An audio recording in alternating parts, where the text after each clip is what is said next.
What is up, Ketchup? It's Dimitri here at sa video na ito ay ipeflex ko naman ang aking Jada Toys The Walking Dead Rick Grimes Ford Crown Victoria.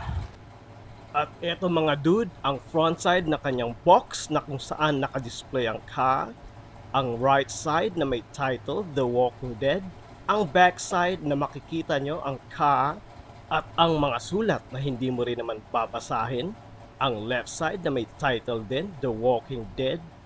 At ito naman, ang top side na meron ding title at ang price tag ng car. O, meron din siyang mga sulat sa ilalim na hindi mo rin naman babasahin. Nag-abala pa sila mga dude. At ngayon naman ay tignan na natin ang car itself. Ito siya mga dude sa malapitan. Ang front side, ang top side na makikita nyo ang ilaw ng police car at ang word na sheriff sa magkabilang side. For some reason nga lang sa right side ay hindi aligned ang pagkakaprint. Sa left side ay okay lang naman siya. Very minor inconsistency. Nabubuksan ang left and right doors at ang kanyang back trunk.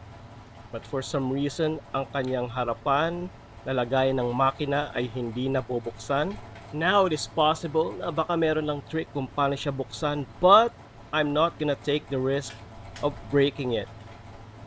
I-display ko lang naman din siya mga dude, so carry lang. At ang kanyang mga gulong naman ay hindi masyadong naaandar ang sa harapan na pot. Sa likod niya ay okay lang naman, so parehas silang mga gawa sa goma, which is good. And for a size comparison, ito siya mga dude next to my size 9 Bro. Ito siya next to Jada Toys 1x32 scale na Ford Explorer. Ito naman siya next to Petron 1x32 scale na Porsche Cayman. And as for the portability, ay kasya siya sa breast pocket ng dress shirt. Kasya rin siya sa side pocket ng pants. Kasya rin siya sa back pocket. Pwede mo rin siyang isuksok sa gilid ng iyong pantalon na parang baril.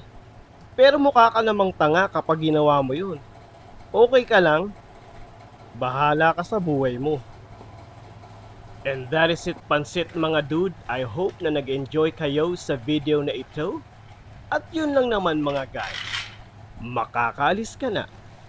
Bye!